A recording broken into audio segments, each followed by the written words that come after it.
Now, they were meant to reduce gazumping and protect house hunters, but today, home information packs, or HIPs, are expected to be suspended. Let's talk about this now with Andrew Teacher from the British Property Federation. Very good morning to you. Now, when they were brought in, they were hailed as this great innovation to stop deals going kaput and people getting gazumped and sort of let down. Did they have that effect? Not really, I think, if we're polite. I mean, HIPs have been universally opposed pretty much since they came in 2007, it's pretty fair to say. So the expected announcement that's going to come today from Community Secretary Eric Pickles is going to be very welcome. It's decisive action, it's evidence of the new government delivering on a promise. They're doing what they said they were going to do. But what we also need is for the other promises to be kept. We need for affirmative and decisive action on other balmy legislation, like the last government's crackdown on landlords renting homes to more than 3 people. There's a lot of things that the Labour government brought in that do need to be undone.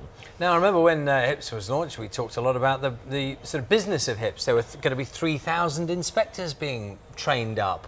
There were all these forms that people had to fill in. But what's going to happen to all that stuff is now redundant. All those people, their jobs just don't exist?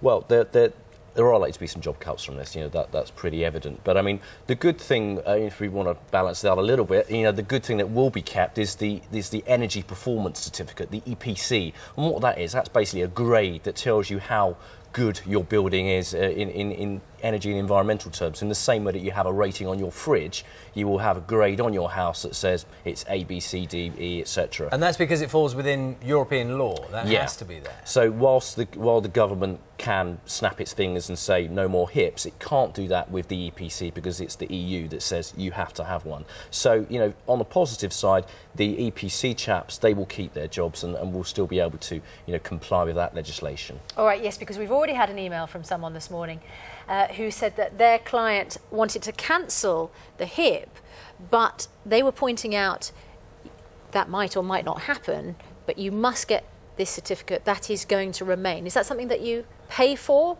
Yeah, you have to pay for it. I mean, the EPC is a lot cheaper. I mean, it would typically cost about £50 to £100, whereas a HIP is broadly a bit more expensive. But I think, it's very important that we keep in mind that this isn't going to solve the housing crisis. And that, if we want to build all these homes that Gordon Brown promised us, and we need to fix the market that we're constantly told is broken, we need new sources of finance, we need new homes. And one of the key things that we've suggested is that we look to America, we look to Germany, and look at the kind of major rental market they have, and that we encourage the big pension funds to build large-scale branded rental blocks here, and that could really solve some of the problems rather than just tinkering around the edges, as I think we seem to be doing. All right, Andrew Teacher, thanks very much indeed from the British Property Federation.